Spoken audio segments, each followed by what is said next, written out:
Bonjour à tous, je m'appelle Marc-André Normandin. Je vous parle de Québec et je suis directeur mobilisation et développement des affaires pour le programme Encore G. Oui. Alors, nous sommes au Hub Innovation. Nous sommes situés au Hub Innovation dans le Parc technologique de Québec. Et aujourd'hui, évidemment, nous allons vous présenter cette vitrine de 5G démodée avec nos grands partenaires d'affaires qui sont évidemment Thales, Ericsson et Ciena, mais également IBM Bromont et CGI. Ce Hub Innovation, évidemment, est en partenariat avec l'Institut des données, d'intelligence des données, dis-je, de l'Université Laval. On a un espace, évidemment, de travail là-bas pour vous accueillir.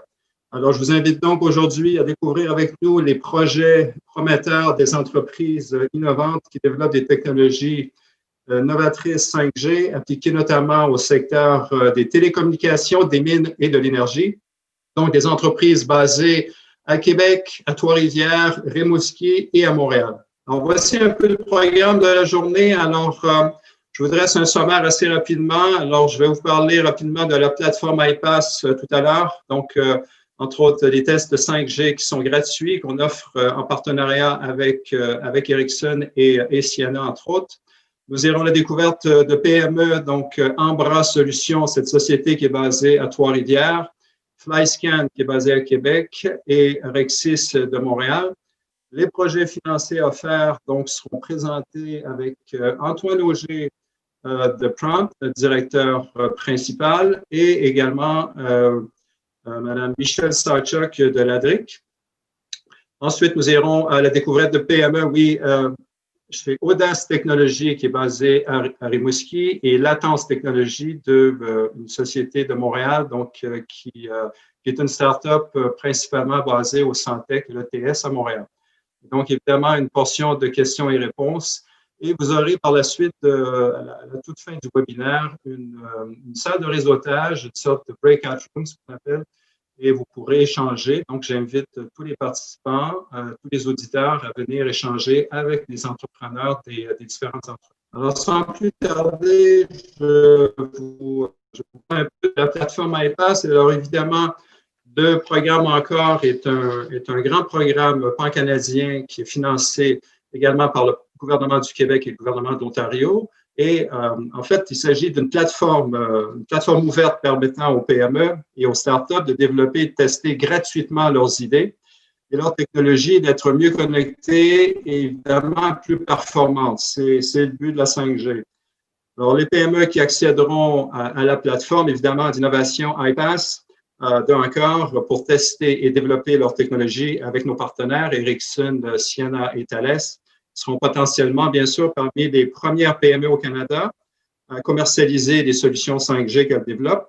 Alors, les experts de la 5G, donc principalement Ericsson, Ciena, oui, et Thales, sont là pour vous fournir des services gratuitement. Alors, on vous invite toute PME, toute start-up qui souhaite développer des applications, qui souhaite développer des technologies. Alors, ces services principalement sont offerts chez nous gratuitement et vous permettent d'avoir un certain financement et également d'avoir un suivi dans votre démarche. Alors, la plateforme iPass, ça vous permet en fait d'accélérer évidemment la commercialisation, dis-je, de vos produits et services, de développer bien sûr de vos prototypes, de les tester et de démontrer les différents produits et services.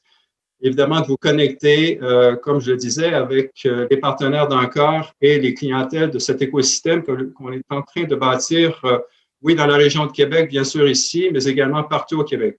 Alors, sans plus tarder, je cède ma parole à Claudine Pivant, donc de Solutions Ambra, qui va vous présenter son entreprise, leur entreprise. En fait, Solutions Ambra apporte une vision novatrice des télécommunications pour le secteur minier grâce à ses réseaux LTE et 5G privés et ses équipements robustes dédiés.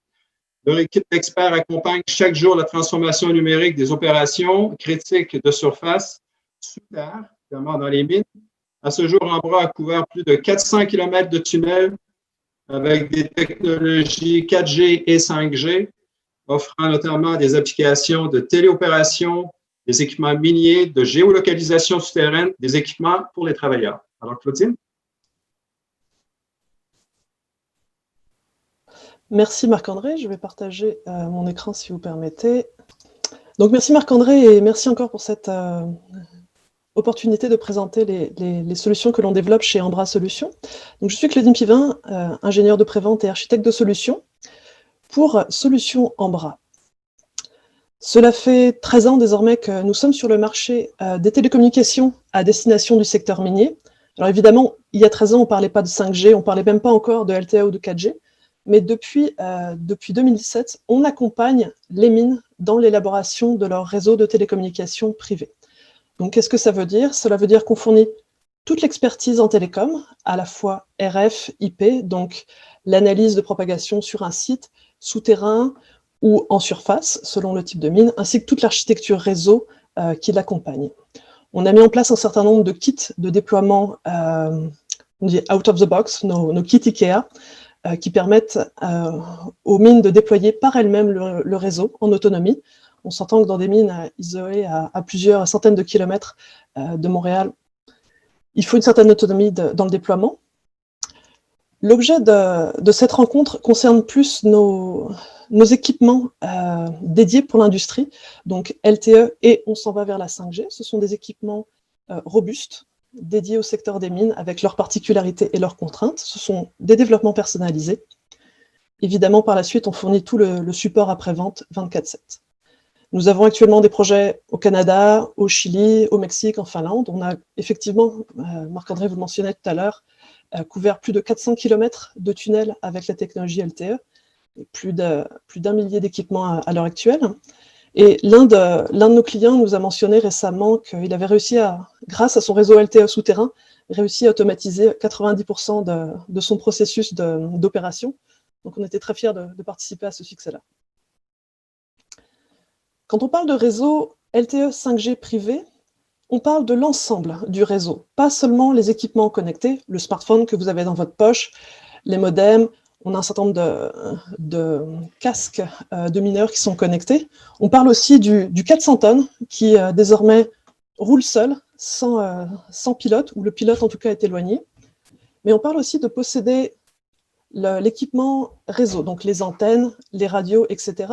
Et tout cet équipement-là qui est déployé sur le site est actuellement 5G ready. Donc une mise à jour de l'équipement, une mise à jour software permettra effectivement la mise en œuvre d'applications 5G. Et une mine, quand elle possède son réseau LTE privé, possède aussi son core. Et là, de la même manière, le core que l'on déploie est désormais 5G ready, donc prêt à être mis à jour avec cette nouvelle technologie. Où est-ce que l'on peut appliquer un réseau LTE privé? On l'applique sur toute la chaîne de production, depuis la mine souterraine, avec j'ai oublié de vérifier le mot français, des doseurs qui creusent la roche, qui s'en vont récupérer le minerai, dans lequel on peut mettre des applications de géolocalisation. Pour les mines de surface, on a des camions autonomes, on peut monitorer tout un tas de senseurs de pression, de température, de stock, etc., par le biais des réseaux LTE et encore plus par le biais d'un réseau 5G avec tout ce qui s'en vient. Toute la chaîne de transport est aussi monitorée potentiellement jusqu'au port. Dernièrement, on a mis en place un système pour un port au Québec où on est capable de monitorer des grues directement et d'aller charger sur des bateaux.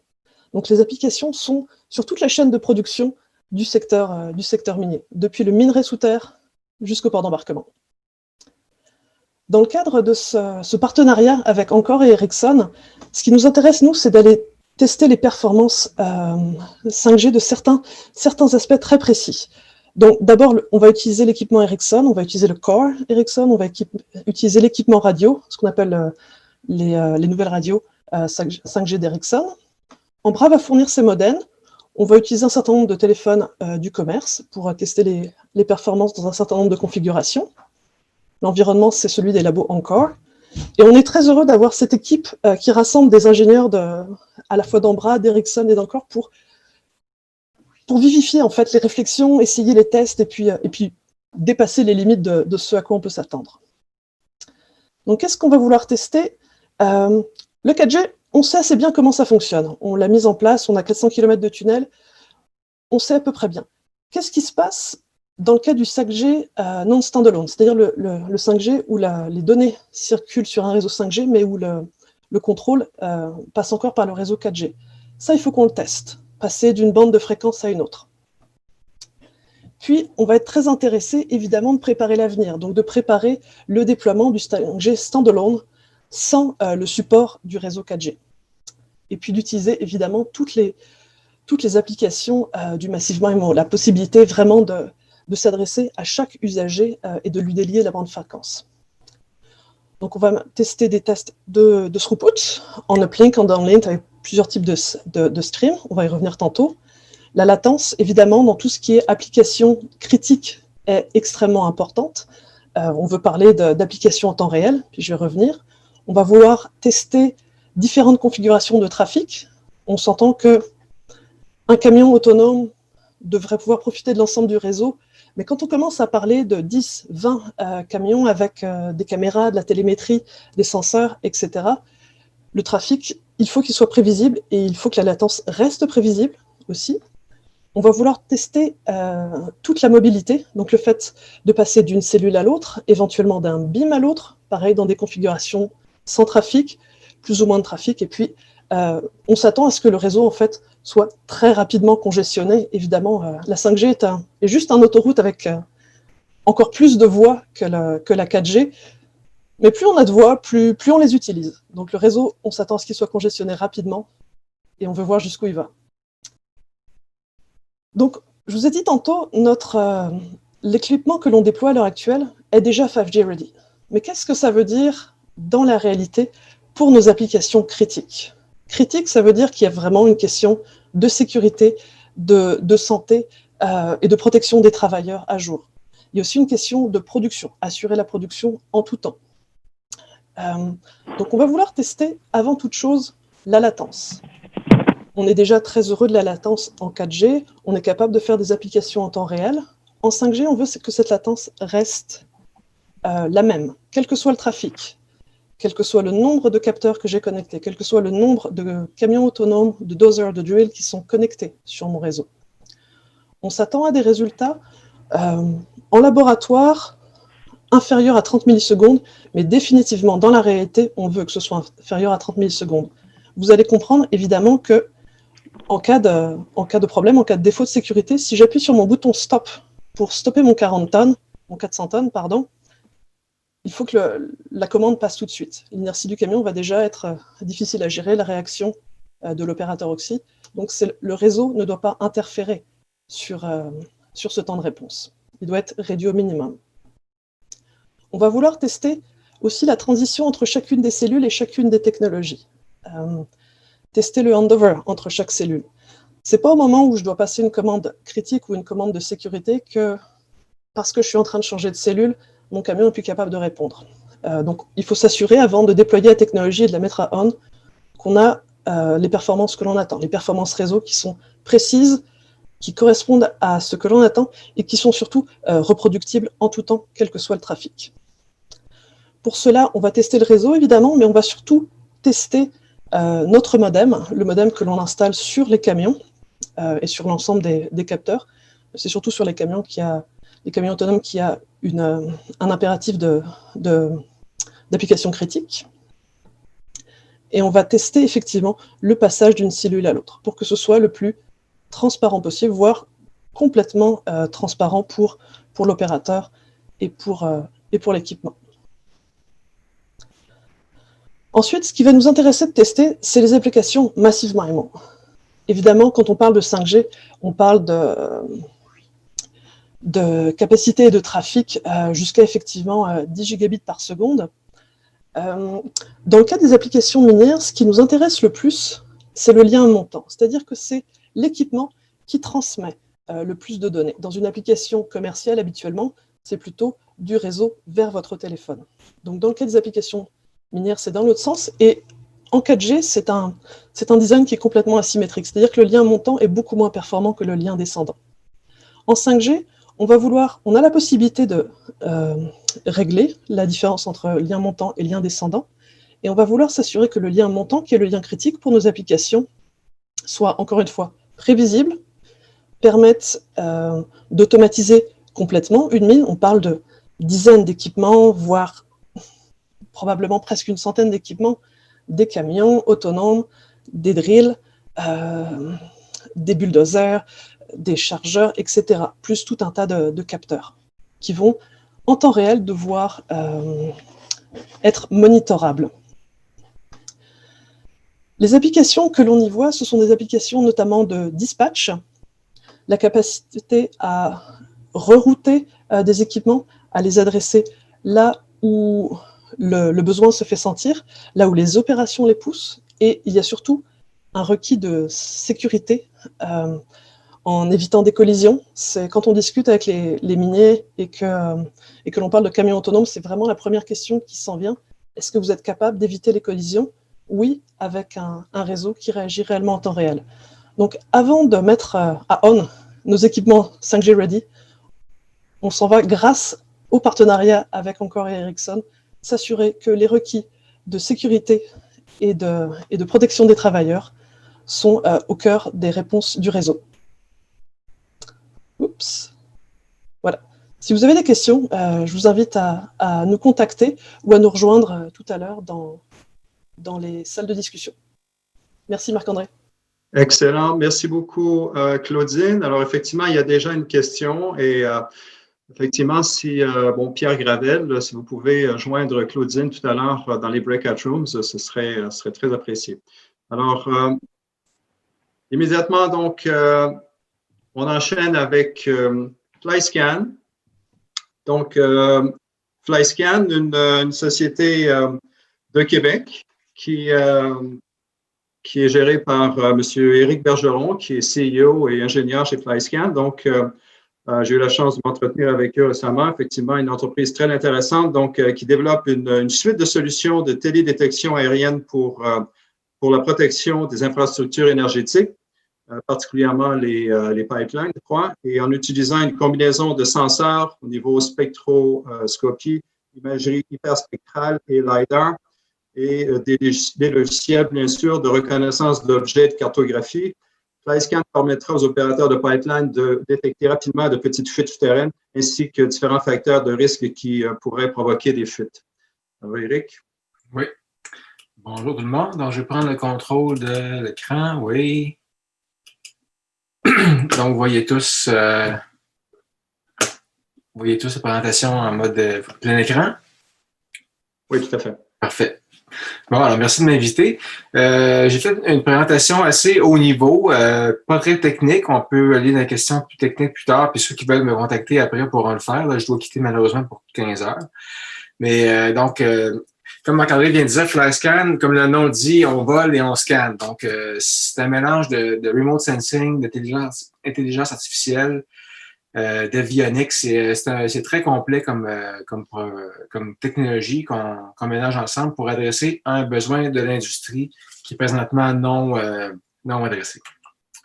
Donc, qu'est-ce qu'on fait comme mission? C'est que notre mission, c'est d'aider les compagnies d'énergie qui ont des infrastructures surtout linéaires à gérer les risques pour leur permettre de réduire les probabilités de catastrophes et aussi le coût des catastrophes. Donc, le risque, comment on le quantifie, c'est la probabilité de catastrophe fois le coût d'une catastrophe. Donc, ça, il y a un paquet de métriques qui existent au niveau des probabilités de fuites qui arrivent par année, par kilomètre en Amérique du Nord. Donc, nous, ce qu'on fait, c'est qu'on trouve les fuites de pipelines souterrains qui sont invisibles à l'œil nu avant qu'elles deviennent des catastrophes majeures, ou on trouve à l'avance qu'est-ce qui va causer une fuite. Exemple, un bulldozer en train de creuser dans la servitude, des risques géologiques qui vont causer des éboulements ou des glissements de terrain, des anomalies dans la végétation qui sont symptomatiques d'une fuite qui s'en vient ou d'une fuite présente mais qui est très petite, de l'érosion du sol due à des pluies torrentielles. Ça arrive beaucoup au Texas. Là, ils ont des pluies diluviennes qui vont carrément emporter tout le sol. Donc, même s'il y a 2 mètres de sol par-dessus le pipeline, il va se trouver à être exposé à l'air libre après une journée de pluie comme ça. Donc, et aussi, il y a des marqueurs à tous les temps de kilomètres ou temps de mètres sur la servitude du pipeline. Donc, c'est de déterminer Est-ce qu'il manque des marqueurs? Est-ce qu'ils sont endommagés? Est-ce qu'ils sont tombés? Donc, on vient automatiser tout ça. Et ça, c'est toutes des fonctions qui sont aujourd'hui faites par des humains qui volent dans un avion ou dans un hélicoptère et qui regardent par la fenêtre. Donc, c'est un procédé actuellement qui est très, très artisanal.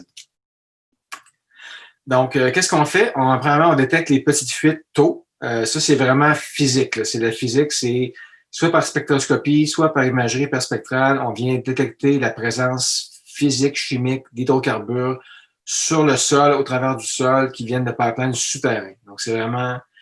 Les pipelines sont toujours souterrains en Amérique du Nord, ne sont jamais à la surface comme on voit dans les images. Là, ça n'arrive pas, ça. Et aussi, un petit point, là où on se concentre, nous, c'est la détection des hydrocarbures liquides, donc le pétrole, la gasoline, le diesel. Il y a beaucoup de compagnies qui font déjà la détection du méthane. Donc ça, le méthane, c'est un produit... c'est un problème qui est déjà bien adressé, on s'en occupe pas. Donc, on s'occupe là où il n'y a personne, c'est-à-dire les hydrocarbures liquides. Ensuite, on détecte ce qui va causer des fuites. Donc, c'est automatisé dans l'inspection visuelle. Aujourd'hui, il y a une obligation réglementaire. À tous les 2 semaines, les opérateurs de pipeline de survoler ou marcher, ou ils peuvent se promener dans 4 roues, mais généralement, ils volent parce que ça coûte moins cher pour aller pour le kilométrage qu'ils ont à couvrir. Mais à tous les 2 semaines, il y a un pauvre gars qui regarde par la fenêtre, puis en même temps, il doit piloter l'avion et regarder par la fenêtre. Et il y a une liste d'épiceries d'environ 30 affaires à trouver en même temps. Ça va de présence de machinerie, comme j'ai dit, l'érosion, des animaux morts, de la terre fraîchement remuée, la présence de sismographes. Il y a une liste là, extrêmement longue de choses que les pauvres gars doivent trouver. Et généralement, ils volent pendant 3 heures, 4 heures. Donc, en plus, c'est impossible de le faire. On devient fatigué à long, on devient ennuyé. Donc, on s'ennuie ou on est distrait par quelque chose d'autre. Donc, nous, on vient automatiser ça avec du software, du machine learning, pour faire un système qui n'est jamais distrait, qui s'ennuie jamais, qui n'est jamais fatigué. Et on détecte aussi la présence de géohazards, donc des risques géologiques avec un lidar qui vient faire un mapping fin du sol pour détecter si le sol a bougé ou soit qu'il s'affaisse, soit qu'il monte. Et tous ces changements-là, c'est des changements souvent qui vont être très subtils. Donc, nous, on vient les analyser au fil du temps. Donc, si le sol bouge de 1 cm par semaine, à l'œil nu, on ne le verra pas. Mais après une semaine, à tous les semaines, on va voir que le sol a commencé à bouger. Donc, c'est ce qu'on vient automatiser avec du AI. Vous allez voir plus tard, on capture des quantités de données astronomiques.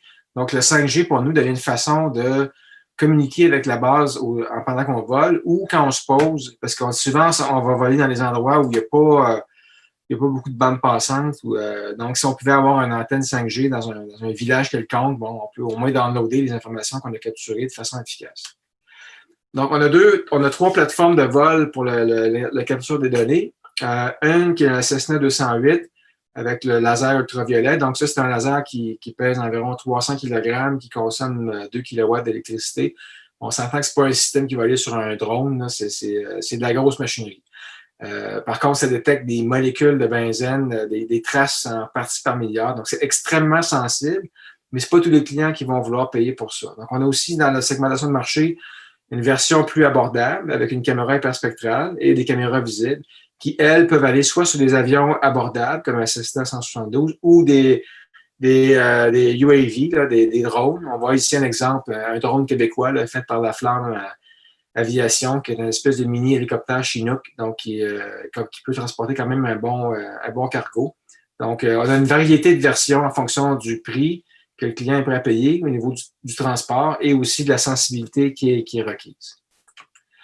Au niveau AI, qu'est-ce qu'on vient faire? C'est automatiser les quantités de données capturées par des senseurs physiques qui sont des bonnes vieilles caméras visibles. Donc ici, on a une caméra RGB qui va photographier à haute vitesse la servitude du pipeline et on vient détecter de façon automatique la présence ici de machinerie. J'ignore pourquoi, mais à tous les mois, il y a des gens qui s'en vont creuser dans une servitude de pipeline puis qui causent des dommages au pipeline et ça cause des fuites, ou ça cause des dommages qui sont recouverts de terre et quelques années plus tard, ça fait de la corrosion et ça cause des fuites. Et on est aussi un lidar au niveau de la topographie du sol qui fait des nuages de points pour capturer là, le relief fin du sol pour voir comment il va changer dans le temps. Donc, vous voyez ici notre senseur notre pod qu'on appelle, qui va monter sur un hélicoptère. Ça, c'est pour ça, c'est en mode R&D quand on capture des données pour la photogrammétrie, le lidar. Donc, à chaque vol, on a des quantités absolument énormes de données à transférer. Et on va voler des pipelines soit dans le nord de l'Alberta, dans le désert du Texas. Donc, il y a des endroits où il n'y a pas vraiment de LTE. Et des villages où on se pose, là, des petites villes, souvent la connexion aussi va être plus ou moins fiable. Mais on a quand même des quantités extrêmement élevées puis de données à capturer. Actuellement, la façon de transporter ces données-là, c'est on enlève le disque dur puis on l'envoie par FedEx. Donc, c'est vraiment basic. Là, on enlève le disque dur puis on l'envoie par la poste. C'est la seule façon de transporter efficacement des données avec les volumes qu'on transporte. Donc, vous voyez ici des exemples de données après 4 heures de vol, le genre de volume qu'on peut capturer. Au niveau imagerie, ça va être 3 terabytes de données pour 4 heures de vol.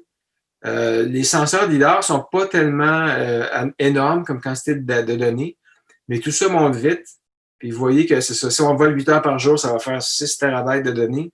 Donc, si on va avec un lien LTE, c'est beaucoup trop lent. Et puis même avec une connexion filaire à haute vitesse, mettons dans une chambre d'hôtel, c'est beaucoup trop long. C'est moins long de l'envoyer par la poste que d'utiliser les données sans fil ou l'infrastructure filaire de base qu'on peut trouver dans bien des endroits. Donc, nous, ce qu'on aimerait avoir, c'est du 5G pour tester la capacité d'avoir une antenne 5G locale où on se pose pour downloader à très haute vitesse ce qu'on capture comme données. Et en vol, si on peut avoir du 5G sur des bandes de fréquences plus basses là, pour avoir de la bonne couverture, c'est de faire de la télémétrie et aussi de redonner du signal quand on vole. Donc, exemple, si on trouve une fuite, il faut communiquer immédiatement avec l'opérateur. On ne peut pas attendre de se poser puis d'envoyer le disque dur par la poste. Il faut communiquer directement. Si on trouve la présence d'une équipe de bulldozers en train de creuser dans la servitude, il faut aussi être capable d'envoyer en temps réel à la compagnie, à notre client, de l'imagerie avec des images de l'équipement qui est présent, identifier les équipements, la localisation, donc coordonnées XY sur la carte au niveau interfacé avec leur système de géomatique. Donc, il y a beaucoup de données en temps réel envoyées que, encore une fois, le LTE est un peu lent pour envoyer ça. S'il y en a, des fois, il n'y a carrément rien. Par contre, si on pouvait avoir du 5G disponible, ça me permettrait d'envoyer en temps réel des données qui sont urgentes et aussi, ou du moins, au minimum, quand on reprend de la couverture, envoyer en différé. Mais si c'est en différé de 20 minutes, de 25 minutes, ça permet quand même d'envoyer une équipe au sol, d'intervenir avant qu'une équipe de bulldozer crée un éventuel dommage au pipeline. Donc, c'est vraiment ça notre intérêt pour le 5G. C'est du 5G, c'est de l'AI, c'est un mélange des deux. Mais le volet 5G aujourd'hui, c'est surtout pour être capable de transférer les volumes là, astronomiques de données qu'on capture et aussi de donner une façon en temps réel ou semi-réel de donner du feedback à nous et de l'information critique à nos clients. C'est ça. Merci beaucoup, Éric, de nous avoir précisé effectivement que les différentes applications que vous pouvez faire avec votre technologie, mais également ce que vous souhaitez avec la 5G qui permettra évidemment d'optimiser en temps réel le transfert de data. Donc, on comprend bien que effectivement, il y a des choses en développement, mais que la 5G va considérablement améliorer le transfert d'informations. Oui. Je vous remercie, Éric. Allez, je vais me déloguer, je vais arrêter, je vais me quitter à l'instant, ce sera pas long, stop share, et voilà. Excellent. Alors, nous passons maintenant avec l'entreprise Rexis. Alors, Rexis est une entreprise de Montréal. M. Omar Chakroun qui va nous présenter, donc ingénieur chez Rexis. Rexis se focalise sur le déploiement d'applications relatives au système de transport intelligent, à la sécurité routière et des services sensibles, et évidemment au délai, ce qu'on parle toujours de la latence dans la 5G, qui nécessitent évidemment de larges bandes passantes. On vient de le mentionner avec Eric, donc de chez FlyScan, donc pour la transmission de données à travers le réseau. Donc, merci Marc-André, ça me fait plaisir d'être aujourd'hui parmi vous pour présenter les travaux sur lesquels opère Rexis. Rexis, c'est une petite start-up qui a été créée par Tarek Essad en 2018.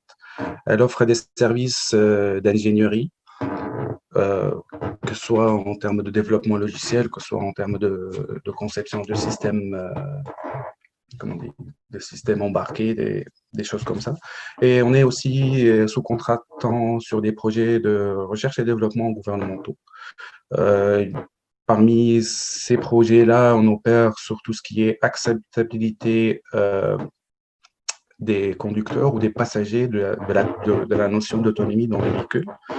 Et puis, on opère aussi sur tout ce qui est aspect de cybersécurité pour un autre projet, dans tout ce qui est avionique militaire. On est aussi membre de Propulsion, membre d'Encore. On a un projet qui a été accepté pour financement avec Encore 5G. Et on est aussi membre de l'OCAN. On opère, comme je le mentionnais, sur 4 principaux axes du développement logiciel, des systèmes embarqués, qui est la spécialité de Tarek. On opère aussi sur tout ce qui est capteurs biométriques qui seront intégrés ou installés au niveau des véhicules pour mesurer le niveau de stress, la réaction de la personne face par exemple, à la conduite autonome normale, safe, on va dire, ou à une conduite autonome, stressante, ou à un événement particulier qui attire leur attention. On travaille aussi sur tout ce qui est véhicules intelligents et connectés. Nos solutions sont bâties sur trois axes principaux qui sont réaliser des plateformes de test pour tout ce qui est module de contrôle, on va dire. C'est qu'on fournit tout ce qui est émulation de lidar, radar, caméra ou la création de scénarios dans des environnements de simulation qui permettent de fournir à un contrôleur particulier toutes les conditions dont il a besoin pour opérer.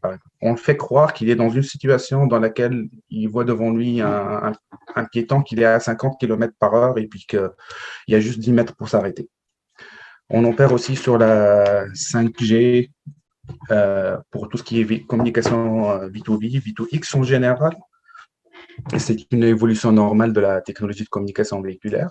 Et puis, on travaille sur tout ce qui est biocapteurs, comme des capteurs pour la mesure du rythme cardiaque, de la dilatation des pupilles. Et ces capteurs-là sont généralement dédiés pour tout ce qui est acceptabilité de l'autonomie. C'est des scénarios qui sont créés avec l'aide de psychologues afin de mesurer l'acceptabilité technique, l'acceptabilité des personnes face à l'autonomie. On considère toujours que l'humain est dans la boucle. C'est pour cela qu'on utilise des capteurs biométriques pour certains projets. Et puis, généralement, c'est ce qu'on essaye d'opérer pour tout ce qui est domaine de communication véhiculaire. On opère sur 2 standards, le 802.11p, qui est le traditionnel, on va dire, et puis la nouvelle génération pour la communication Cellular V2X, qui se base sur la 5G NR. Donc, pourquoi la 5G? En fait, c'est une évolution de la technologie. Pour tout ce qui est communication véhiculaire, il y avait le premier standard qui a été créé, c'est le 802.11p DSRC, qui a eu plusieurs évolutions au cours du temps, mais qui a certaines limitations. Certaines limitations en termes de portée de communication, en termes de conditions idéales pour la communication, et puis en termes de débit de données.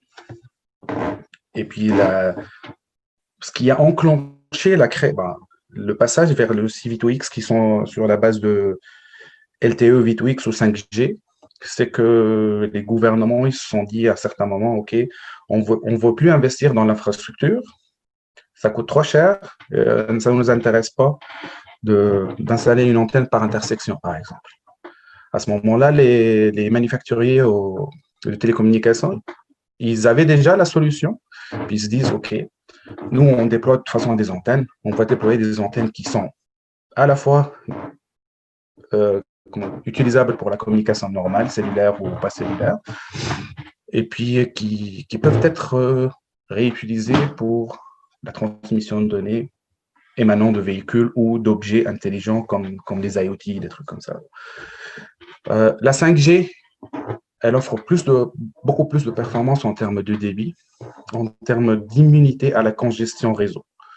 Et puis, pour la CV2X, il opère sur 2 bandes de fréquence. Tu as la 5G pour les liens montants et descendants.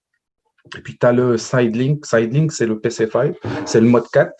Et puis, celui-là, il opère sur une bande de fréquence alentour de la 5.9, la même bande de fréquence du 802.11p, qui est, bon, dans ce schéma-là, le scheduling de la communication se fait de façon distribuée, donc ce n'est pas optimal. Donc, à certains niveaux à une congestion de communication moyenne à haute, tu as des pertes. Et puis, c'est ça, 5G, plus performant, la communication est contrôlée par l'unité centrale du réseau. Et puis, les performances sont beaucoup plus adéquates pour une conduite autonome ou une conduite à distance, on va dire.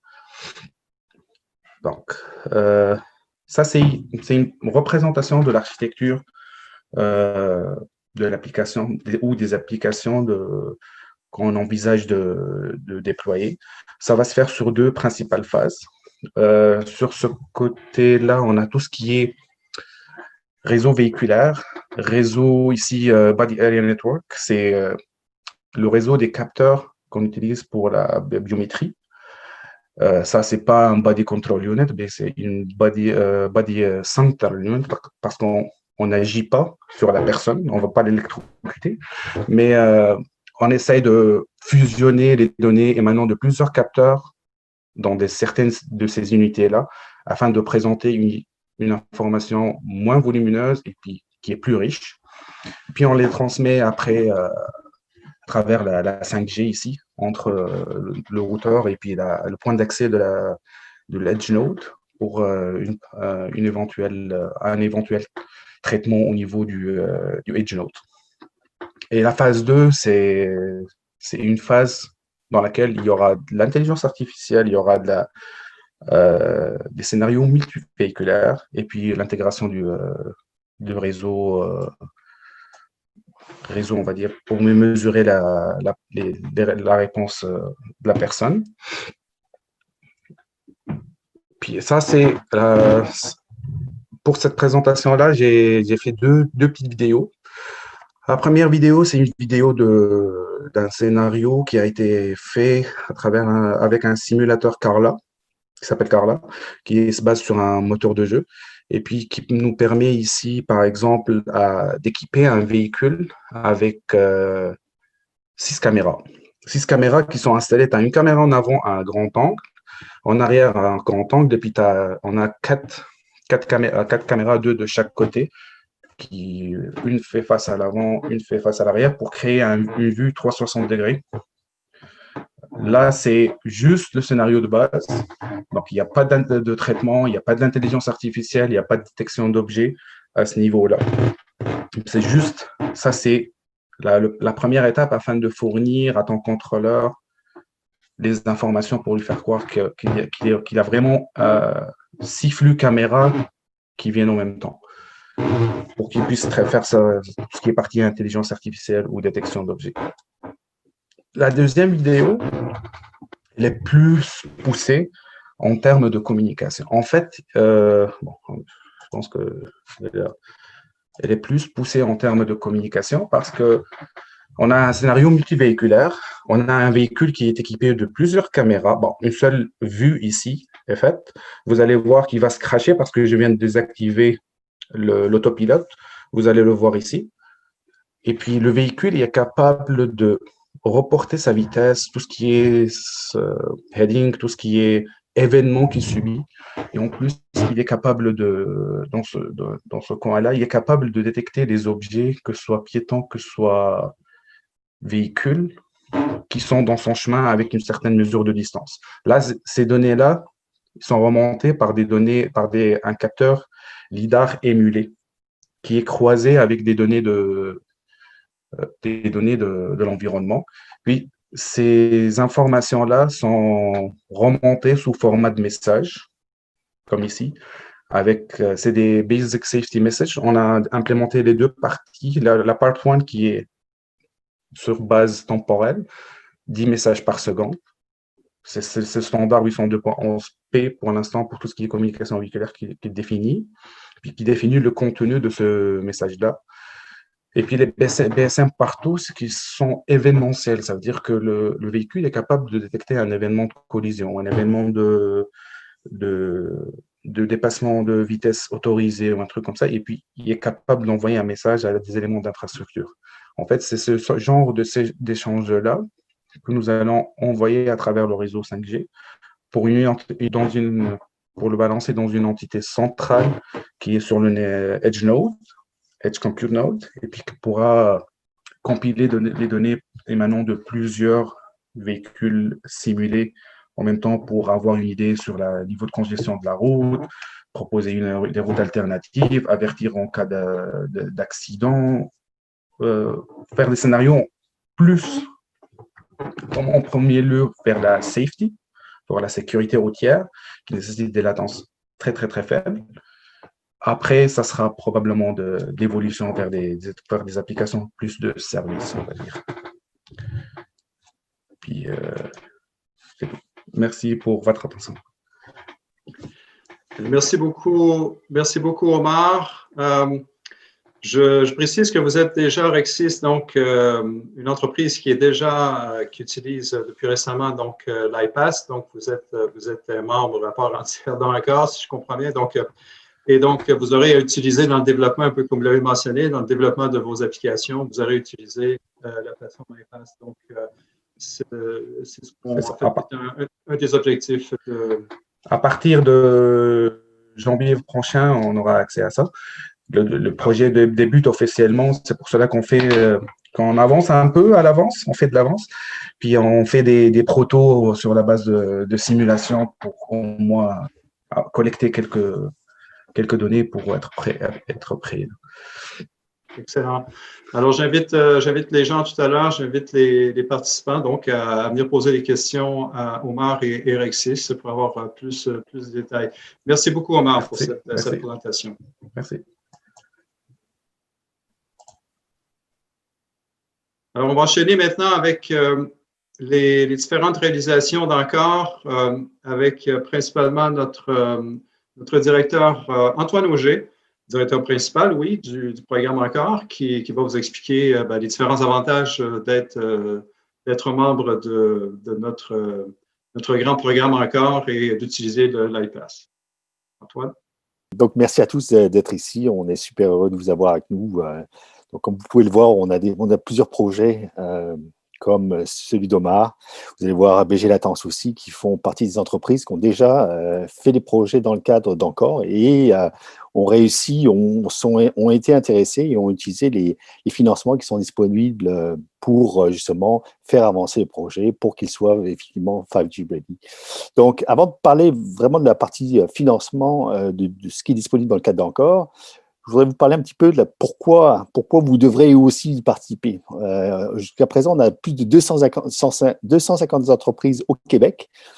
Si on rajoute celle de l'Ontario, ça fait plus de 500 entreprises qui font partie du pool encore, là, qui font partie justement de l'écosystème d'entreprises qui sont intéressées à 5G, qui ont commencé à faire des développements de produits, de solutions, de plateformes, et ou sinon, juste pour la plupart d'entre eux, en termes de veille technologique, comprendre ce que l'impact de la 5G va avoir sur leur modèle d'affaires, sur, encore une fois, leurs solutions. Et donc, se préparer à ce qui arrive. Parce que, comme vous le savez, on ne va pas le répéter, on en parle de plus en plus dans non seulement les réseaux, mais dans les informations en général. La 5G arrive. Déploiement des infrastructures 5G par les entreprises de télécommunications, Rogers, Vidéotron et autres, commence à se faire. Il y a des annonces qui sont faites sur une base régulière aujourd'hui. Donc, on est au début.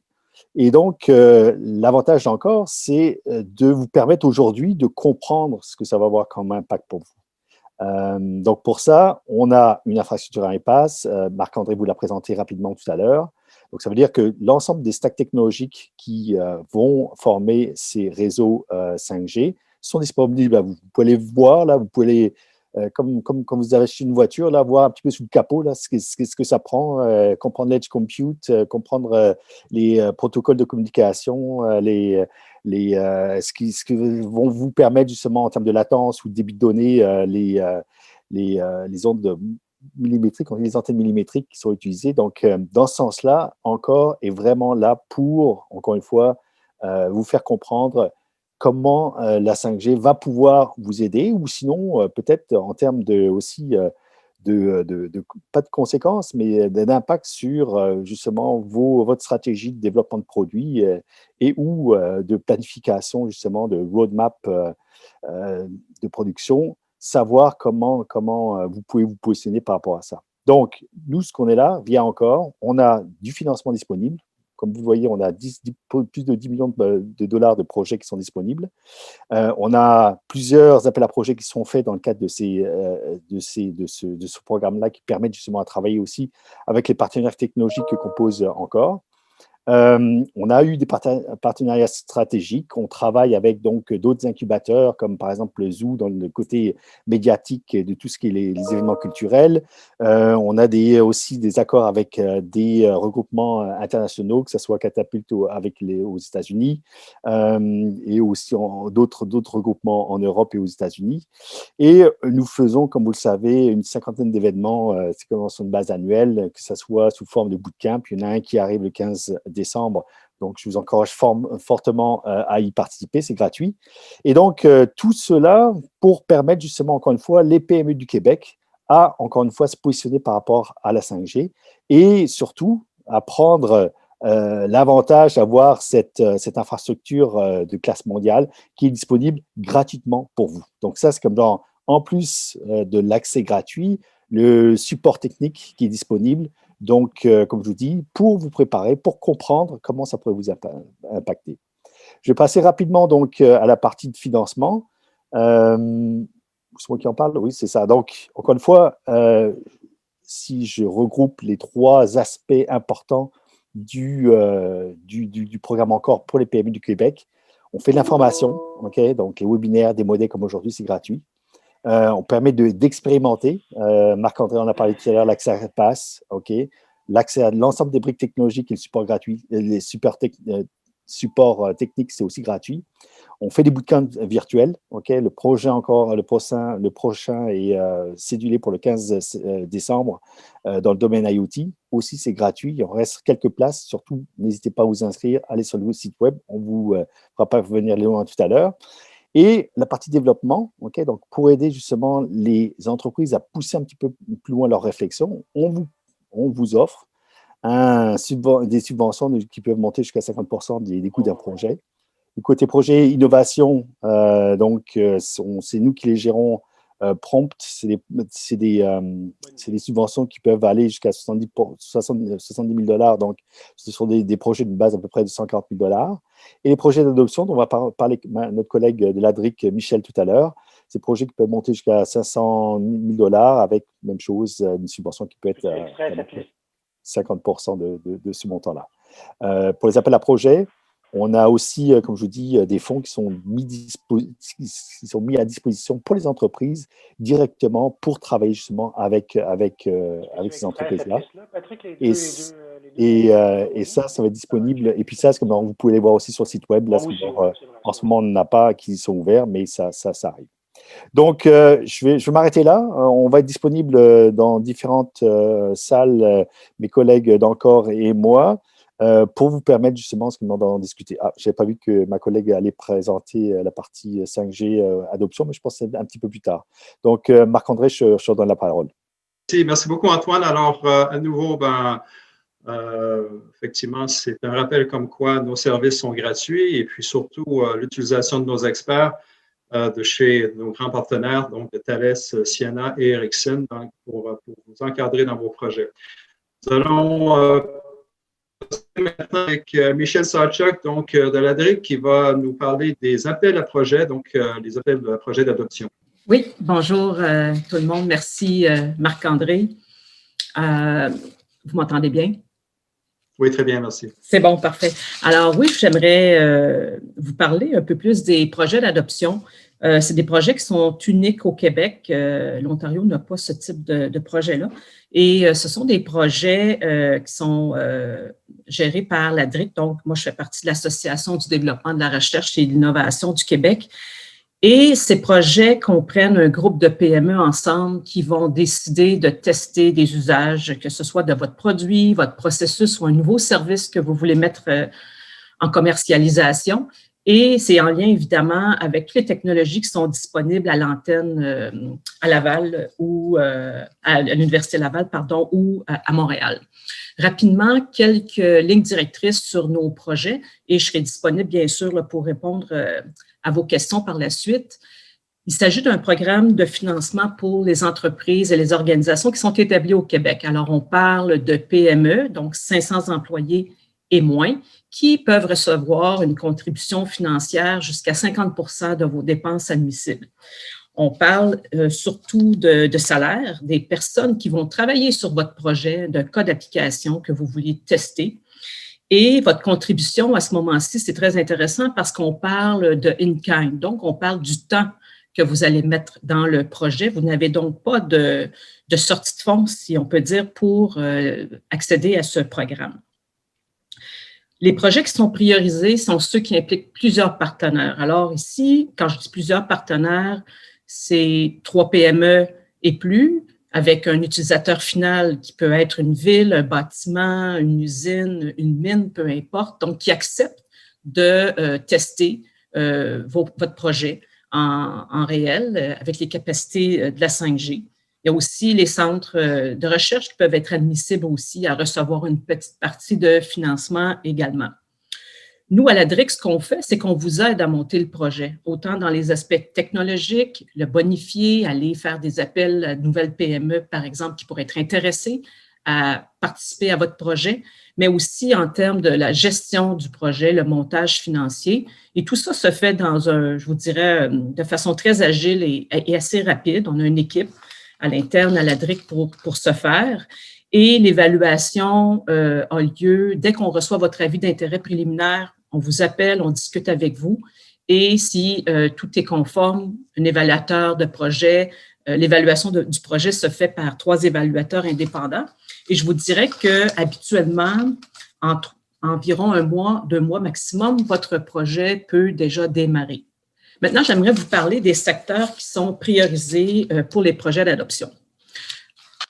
Surtout, actuellement, je vous dirais le manufacturier. L'industrie manufacturière, c'est un secteur très stratégique. Tout ce qu'on parle de transformation numérique 4.0, ce sont des secteurs stratégiques pour le Québec et la 5G vraiment s'inscrit dans tout cet aspect de virage numérique. Donc, on est vraiment intéressé à recevoir des projets où il y aurait des capteurs, des senseurs, des solutions d'intelligence artificielle, de maintenance prédictive, de robots collaboratifs en mouvement. Bref, ce genre de projet, pour nous, est très intéressant pour offrir une vitrine aux autres entreprises qui voudraient prendre ce virage de la 5G. Également, tout ce qui est de santé connectée, de mine, tantôt on en a parlé. Pour nous, c'est un sujet aussi intéressant et à développer pour les régions du Québec. Donc, mine 4.0, les bâtiments intelligents qui sont souvent reliés aussi avec la santé des personnes, l'énergie et les systèmes critiques qui vont de soi, évidemment, avec la 5G. Pour terminer, j'aimerais, pour vous donner quelques exemples, 3 projets qui sont en cours et qui pourraient vous donner des idées pour développer votre propre projet. un projet qui inclut la technologie 5G, à même des lampadaires intelligents qui sont aussi éco-énergétiques. Et ça va être testé auprès d'une ville de la Rive-Nord dans les prochains mois. Et évidemment, il y aura aussi d'autres projets avec la Ville de Montréal qui vont certainement être développés, je vous dirais, dans les prochains mois. Aussi une collaboration dans un réseau privé virtuel, donc avec un collège privé, avec la plateforme StellarX de OVA, qui est quand même très, très bien impliquée au niveau de la 5G et auprès d'Encore. Et finalement, un projet avec 5 startups pour établir un écosystème de traçage, de suivi des individus en mouvement, donc nécessairement en lien avec la pandémie. J'ai laissé mon courriel, michel.sauchuk@LADRIC, pour tous ceux et celles qui veulent nous rejoindre. Ça va me faire plaisir de discuter aussi à la fin lors des salles de réseautage. Merci beaucoup. Merci beaucoup, Michel. Très intéressant. Donc, je précise à nouveau qu'on offre effectivement à l'ADRIC tous ces programmes de soutien pour vos projets. Et vous aurez l'occasion de discuter avec Michel tout à l'heure dans les salles qu'on a créées là, pour lui poser des questions. Et donc, vous aurez sûrement des réponses afin de bénéficier des services. On passe maintenant à la prochaine entreprise, Audace Technologies, donc une entreprise de la région de Rimouski. Donc, Audace est une entreprise qui se focus sur une solution qui a été adoptée en fait par des opérateurs de télécommunications dans le secteur et des opérateurs miniers, au Canada. Elle offre une technologie innovatrice, renouvelable et complémentaire actuellement. Et donc, Majed Fantar, ingénieur et directeur général, va élaborer sur l'intérêt d'Audace Technologies pour la 5G et ce qui lui a amené, en fait, chez Encore, et aussi les objectifs en lien avec le programme Encore. Merci Marc-André. Bonjour à tous. Comme l'a très bien dit Marc-André, nous sommes une compagnie de Rimouski qui œuvre spécifiquement dans le domaine de l'énergie et le déploiement de solutions d'énergie renouvelable dans les secteurs miniers, télécoms, agricoles et tout autre type d'application qui peut être en milieu isolé ou non. Alors aujourd'hui, je vais vous parler brièvement de comment GreenCube pourrait être une solution énergique autonome pour le déploiement de la 5G. Alors, je vais d'abord présenter notre compagnie, parler un peu de notre intérêt pour la 5G, le programme Encore. Je déploierai un peu d'informations à propos de notre technologie GreenCube. Et enfin, je parlerai de ce qu'on fait aussi à côté de la technologie GreenCube, donc les systèmes de gestion d'énergie. Alors, qui sommes-nous? Nous sommes une compagnie de Rimouski qui a été créée en 1997, en fait à partir d'initiatives de recherche scientifique au sein de l'Université du Québec à Rimouski. Puis, donc, en 1997, on est devenu une compagnie tout à fait autonome, en bonne et due forme. Nous sommes spécialisés dans les solutions d'énergie renouvelable et efficacité énergétique, surtout en milieu isolé et dans les zones de froid extrême, les zones nordiques ou les zones climatiques extrêmes. Nous avons une expérience de plus de 20 ans dans les projets en milieu isolé. Et en 2012, nous avons, si on veut, rassembler notre savoir-faire pour créer une technologie qui est modulaire, multisource et facilement déployable en milieu isolé qui s'appelle le GreenCube. Donc, nos développements depuis le tout départ ont toujours été supportés par plusieurs parties. Actuellement, nous sommes partenaires avec plusieurs entités de recherche, dont un des plus importants est l'Institut technologique de maintenance industrielle à Sept-Îles, sur la côte nord. Nous sommes aussi soutenus par le CNRC, actuellement membre du réseau Innové et aussi du réseau Ecotech, des technologies propres du Québec. Notre intérêt pour la 5G, simplement, c'est en développement de technologie petit à petit que nous sommes sans aucun doute intéressés à toutes les technologies de télécommunication, puisque nos technologies sont à la base destinées à être déployées dans des zones qui sont isolées. Donc, l'intérêt de la 5G vient tout naturellement pour suivre un peu le développement technologique. Et nous aimerions vraiment devenir une compagnie qui fournit des solutions énergétiques autonomes adaptées pour les besoins des réseaux 5G pour des applications télécom et minières, donc continuer avec les secteurs dans lesquels nous œuvrons déjà. Faire partie du réseau encore, ou encore est mal écrit, mais enfin, ENCQOR, comme fournisseur de solutions énergétiques pour accélérer le déploiement de la 5G hors des villes, mais aussi dans les villes, hein, mais principalement, nous agissons en milieu isolé. Participer au développement de l'environnement 5G, que ce soit au niveau hardware, donc équipement ou software. Et enfin, nous sommes très intéressés pour participer dans le cadre encore à des collaborations de technologie entre le Québec et l'Ontario.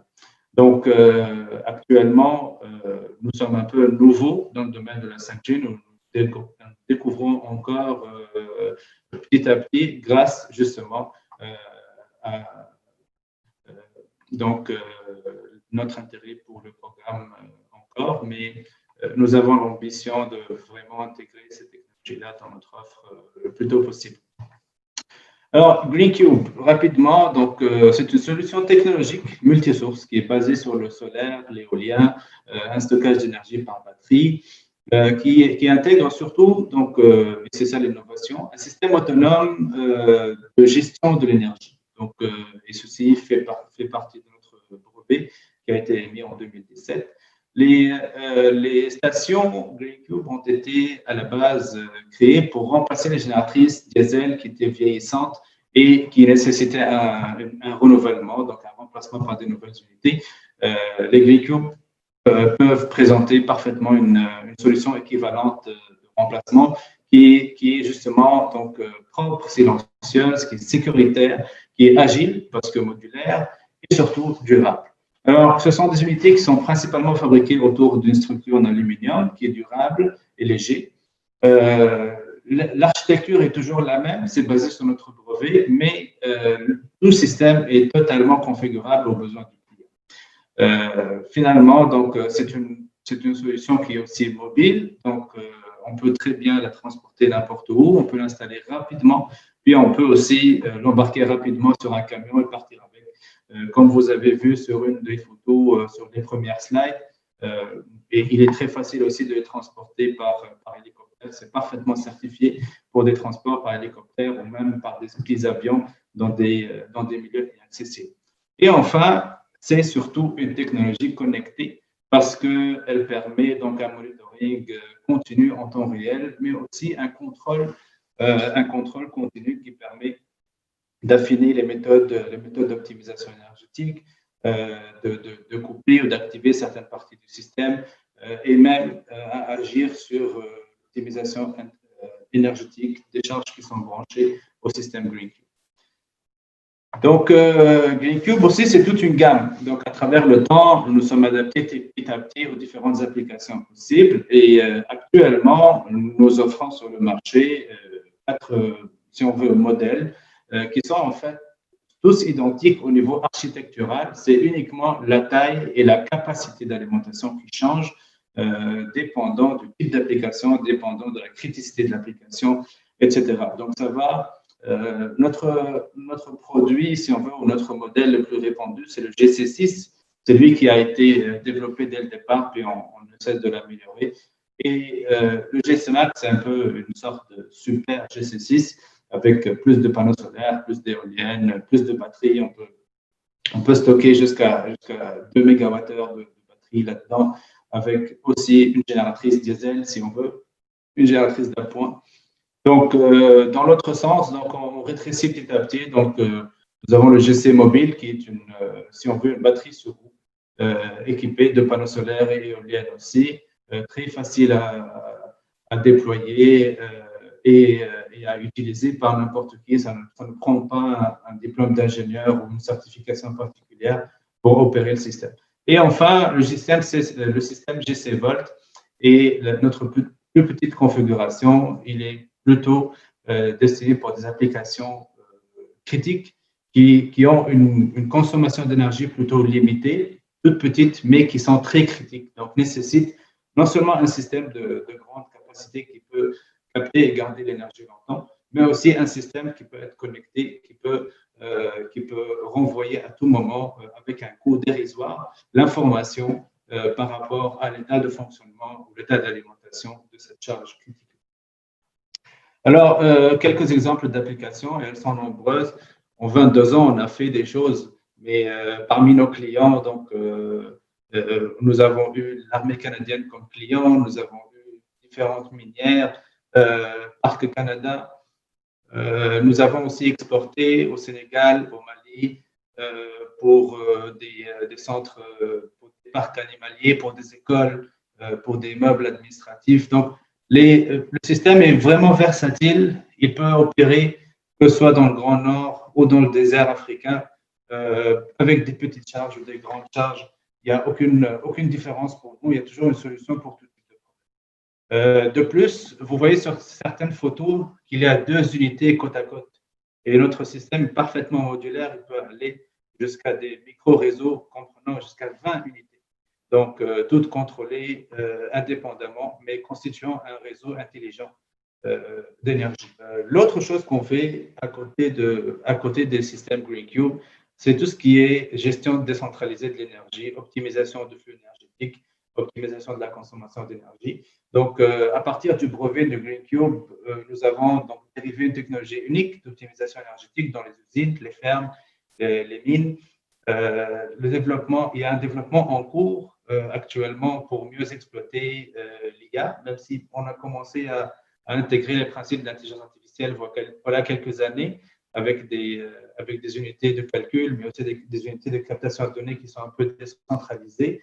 Et aujourd'hui, donc avec des partenaires comme l'ITMI, comme le réseau Innové, etc., nous sommes vraiment dans un programme de R&D sur plusieurs années qui a pour objectif primaire d'abord de faire de ATI, de DAS Technologies à partir de 2022, vraiment une compagnie qui est basée sur les données. Donc, je voudrais éviter l'anglicisme de Data Driven Company, mais voilà, vous avez compris un peu le sens de ce que je voulais dire. C'est ça l'ambition de DAS Technologies aujourd'hui, intégrer plus de traitement de données, baser plus nos systèmes sur les données, que ce soit au niveau de la technologie GreenCube, mais aussi sur les technologies dérivées comme la gestion centralisée de l'énergie, etc.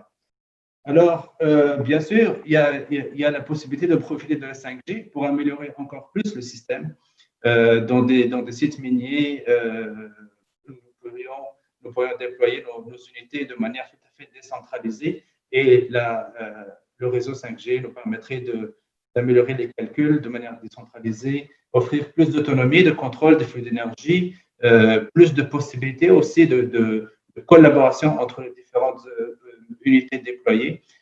Donc, bien sûr, comme résultat, une fiabilité accrue des microgrids, mais aussi des systèmes d'énergie multifonctions qui peuvent avoir plusieurs modes de fonctionnement, qui peuvent avoir plusieurs priorités suivant un système qui peut décider en temps réel basé sur différents types de paramètres qui peuvent ne pas être très gourmands en bande passante, mais qui nécessiteraient une latence très très courte et une fiabilité que seule la 5G pourrait offrir dans certains cas. Donc, nous sommes vraiment intéressés par toute opportunité de collaboration dans ce sens, dans le cadre du réseau encore. Alors, si vous voulez nous proposer une collaboration, nous sommes tout à fait intéressés. Donc, sur ce, merci de votre attention et je laisse mon adresse courriel dans ce slide, donc n'hésitez pas à me contacter. Merci beaucoup, Majed, et nous avons expliqué avec Audace Technologies donc des possibilités, entre autres, la 5G pour améliorer votre système. Alors, Je précise à nouveau que vous pourrez discuter avec Majed dans les breakout rooms tout à la fin de notre webinaire. Donc, merci Majed. Nous allons enchaîner avec Latence Technologies. Donc, Latence Technologies est une société dirigée par Benoît Gendron qui est basée à Montréal, principalement au Centec. Et donc, Latence développe et offre des solutions info-nuagiques, cloud, donc de suivi de latence et de fiabilité des réseaux 5G. Donc, bonjour à tous. Je me présente Benoît Gendron, donc fondateur innovateur d'une start-up partenaire d'Encore 5G. Donc, chez Latence Technologies, on offre des outils de valorisation pour les réseaux 5G parce qu'en 5G, comme on l'a vu précédemment, chaque milliseconde compte. Donc, Latence Technologies, c'est moi-même, Benoît Gendron, donc 24 ans chez Ericsson, qui a travaillé beaucoup dans la vente, marketing et gestion de produits 5G, qui s'intéresse depuis longtemps à la faible latence. On sait que c'est super important dans la 5G et on a pour vocation de développer des outils de gestion et de calcul de cette faible latence, donc en partenariat avec Encore et avec ETS. Donc, comme on l'a vu, la technologie mobile 5G apportera plusieurs bénéfices. On en parle depuis une heure et quelques, là.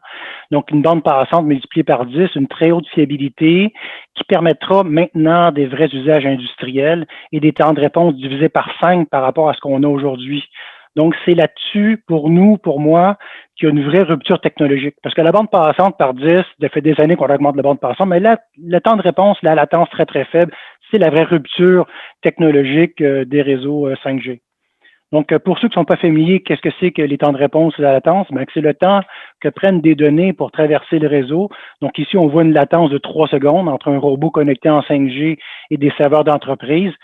J'ai refait l'exercice en 500 millisecondes, vous l'avez à peine vu passer. Donc, l'objectif 5G, c'est sous 15 millisecondes. Donc là, on voit la taille de la vraie rupture technologique. C'est vraiment des temps qui sont excessivement petits.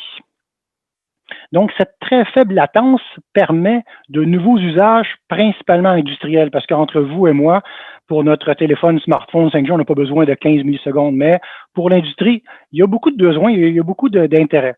Donc, l'automatisation d'usines, je pense que chez les personnes qui ont présenté de Ambra en a parlé dans les mines, il requiert de 1 à 15 millisecondes pour automatiser des outils autonomes ou en téléopération.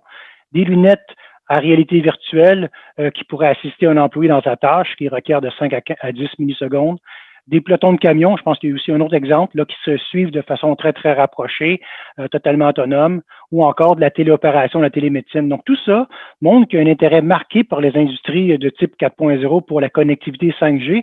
Par contre, si et seulement si, il peut y avoir des preuves et des garanties que la faible latence, elle est maintenue tout au long de la journée, tout au long du mois, de l'année.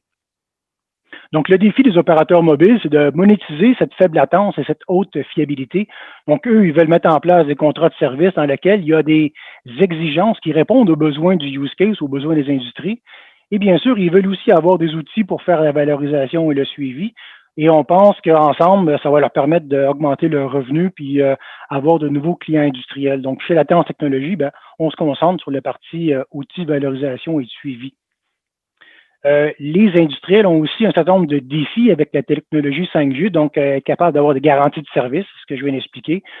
Pas nécessairement que sur la latence, mais aussi sur la disponibilité, la fiabilité, la bande passante, mais entre autres sur les temps de réponse. Ils veulent avoir une prédictibilité des coûts pour être sûr que s'ils remplacent un réseau Wi-Fi désuet ou Ethernet par la 5G, donc il faut savoir combien ça coûte sur le long terme, etc. Avoir des outils de suivi pour analyser l'écart par rapport aux engagements techniques et puis supporter l'innovation parce que c'est avec cette technologie-là, par exemple, connectivité 5G, qu'on va pouvoir créer des nouveaux services que les entreprises peuvent vendre ou encore là, diminuer des coûts parce qu'on utilise moins d'employés ou moins de gens ou on automatise des choses. Donc, l'architecture de la solution qu'on a bâtie chez Latence Technologies, c'est une architecture qui s'articule en trois approches ou 3 étapes. Donc, une collecte non intrusive et sécurisée des données. Donc, on a des appareils qu'on connecte avec des modems 5G. Donc, ça simule un peu comme un robot connecté ou une voiture connectée ou un camion connecté.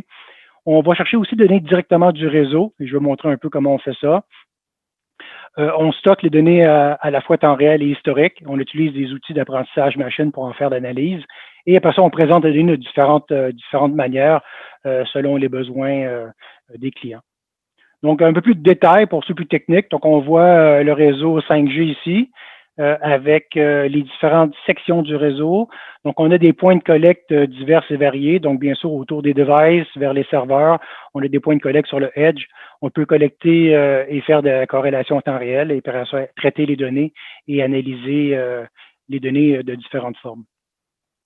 Donc, une fois qu'on a les données collectées, on peut faire des analyses plus fines, comme je l'ai expliqué. Donc, ici, un exemple d'analyse prédictive que l'on fait sur la latence en particulier. Donc, on est capable, à partir d'une certaine collecte de données, d'être capable d'extrapoler avec des indices de confiance quelle sera la latence demain ou dans 2 jours, etc. Donc, ça permet peut-être aux industriels ou aux opérateurs mobiles de dire, ben là, sachant qu'à chaque vendredi, parce qu'on fait telle chose dans l'usine, ben, la latence, elle diminue parce qu'il y a de la congestion, etc., ben, on peut prévoir des choses ou améliorer la capacité à ce moment-là, ou en tout cas prévoir ou éviter une latence qui pourrait se détériorer dans l'avenir.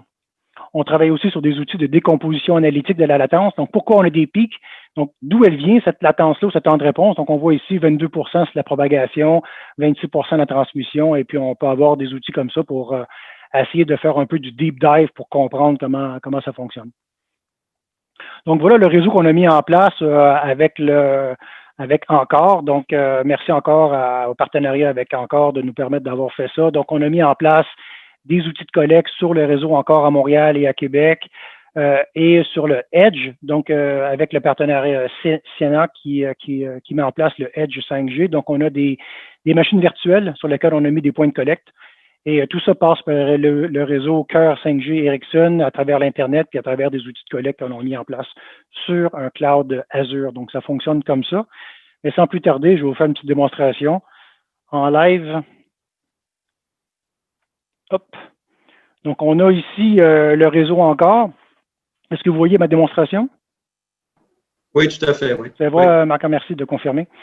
Donc, on a le réseau en live. Donc, quand ça pointille, ça veut dire que les données rentrent en temps réel.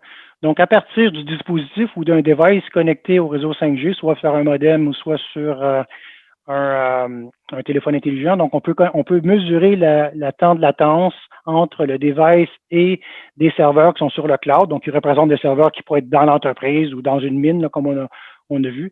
Donc, on mesure aujourd'hui avec une dizaine de protocoles, mais les 3 principaux, là, c'est les classiques, là, ICMP, TCP, HTTP. Si la latence elle dépasse 10 millisecondes, on met ça en rouge. On peut aussi avoir des graphiques plus détaillés sur pourquoi. Ça passe en rouge. On mesure après ça du cloud vers le edge. Donc, comme je l'ai dit, il y a des machines virtuelles sur le edge et du edge vers les devices. Donc, on a ces 3 points de collecte dans la démonstration qu'on a faite pour Encore. Et avec, bien sûr, des réseaux live 5G, on pourra avoir plus de points de collecte. Une fois qu'on a les données en temps réel, bien, on peut en guillemets, s'amuser et faire ici des moyennes mobiles. On peut changer le temps pour lequel on regarde ou on analyse. Ici, j'ai la dernière heure. Donc, dans la dernière heure, on voit qu'entre 14h45 et 15h50, il y a eu 2 pics qui nous permettraient, après ça, de faire plus d'analyse sur ces 2 pics-là. On peut regarder la distribution sur plusieurs jours de la latence. Donc, on a eu un max, on va dire, la semaine dernière à 5,3 millisecondes, puis on tourne autour de 4,9. Donc, entre 4,9 et 5,3, c'est peut-être pas important en termes de nous tous humains, mais pour un robot, pour un auto connecté, ça peut faire une différence. On a aussi une distribution, donc on voit en général la latence ici, elle est autour de 4, quelque chose pour protocole ICMP. Pour le TCP, c'est autour de 9 et pour le HTTP, autour de 15. Donc là, en fonction du cas d'usage, de l'utilisation de l'application, on peut avoir des latences différentes parce qu'elle envoie différents types de paquets à travers le réseau. On a aussi ce qu'on appelle des outils de fiabilité et de régulation de latence. Donc, on voit ici la latence agrégée entre différents protocoles, 10,081 millisecondes. Et on voit la fiabilité du réseau. Donc, on a 99,98 sur 108, ce qui est pas mal du tout. Par contre, avec la 5G, on dit qu'on va avoir 99,59. Donc là, on est un petit peu en rouge parce qu'on est, alors, on est très bon, 99,98, mais c'est pas suffisant pour certains cas d'usage qui demandent 99,999, par exemple. Donc, on voit aussi la bande passante, puis on peut voir aussi par où passent les données à travers notre outil de visualisation du traceroute. Donc, on voit ici un premier problème parce que avec le réseau encore, il y a un serveur de Ciena qui se trouve à Seattle, à Vancouver, dans l'État de Washington. Donc là, il doit avoir aux quelques millisecondes de perdu parce que les données transitent dans le réseau de Ciena vers un serveur aux États-Unis. Donc, c'est une façon de visualiser un problème potentiel de latence. Enfin, comme je l'ai expliqué, on peut regarder les déviations par rapport à ce qu'on a observé par rapport à ce qu'on a estimé, etc., etc. Donc, on voit là un peu la démonstration ou l'outil qui existe aujourd'hui. Donc, pour compléter, on offre une solution info-nuagique de valorisation et de gestion en temps réel des réseaux 5G en se focalisant sur les aspects de temps de réponse et de fiabilité en premier. Donc, on a fait un premier lancement pré-commercial pour ceux qui seraient intéressés. Donc, on a des outils qui combinent notre logiciel de collecte, donc sur des Raspberry Pi ou sur des outils de type Jetson Nano, ici un peu plus avancés, là. Ou encore là sur des petits outils avec un écran, notre logiciel est dessus et on peut accéder au dashboard que j'ai montré pour ceux qui sont intéressés à faire des tests en avant-première avant qu'on lance le produit commercialement. Donc voilà en gros ma présentation et notre solution chez Latence Technologies. Et je reste disponible pour les questions juste après. Merci beaucoup. Oui, tout à fait. Ben, merci beaucoup, Benoît. Donc, très intéressant. Donc, je précise que Latence Technologies est une société donc, qui est basée principalement, oui, à Montréal, mais également issue du Santec. Et donc, bénéficie du support et du programme Encore, comme Rexit qu'on a vu. Donc, 2 entreprises qui sont dans le programme Encore. Donc, on invite évidemment le plus possible d'entreprises à y participer et entre autres de s'inscrire à partir de l'IPAS. Mais évidemment, vous devez être une start-up, une PME dans le secteur technologique et relié aux communications.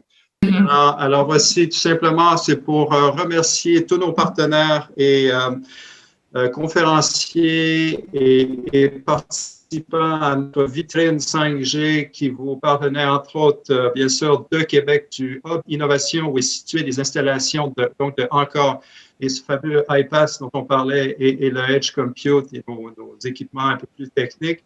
Et les entreprises de la région qui peuvent bénéficier, bien entendu, de nos supports, donc du support, bien sûr, de Ciena, de Thales et d'Ericsson, principalement pour vos projets. Alors, bien sûr, on avait des projets qui étaient, oui, sur Québec, dans le cas de FlyScan, mais bien sûr, du côté de Rimouski avec Audace Technologies, avec Maged, avec qui on vient juste de parler. Et bien entendu, de Trois-Rivières, et de Montréal avec le dernier projet, donc de Latence Technologies. Alors, je remercie également Prompt d'avoir fourni toute l'infrastructure et tout le personnel technique derrière, toute l'équipe, l'Institut d'intelligence des données de l'Université de Laval, bien entendu, notre partenaire et avec qui on collabore principalement à Québec. Le Santec de Montréal et nous sommes en lien, bien sûr, bien qu'on soit sur Québec, mais en lien avec le Santec qui nous amène des échanges très cohérents, très intégrés. Québec International et ZU, donc de Montréal.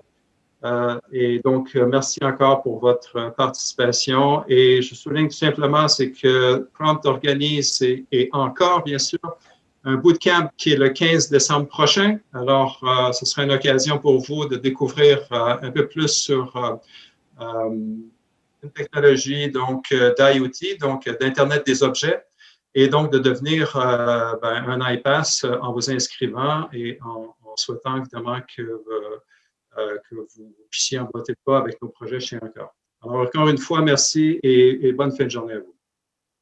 Merci, à bientôt. Au revoir. Merci.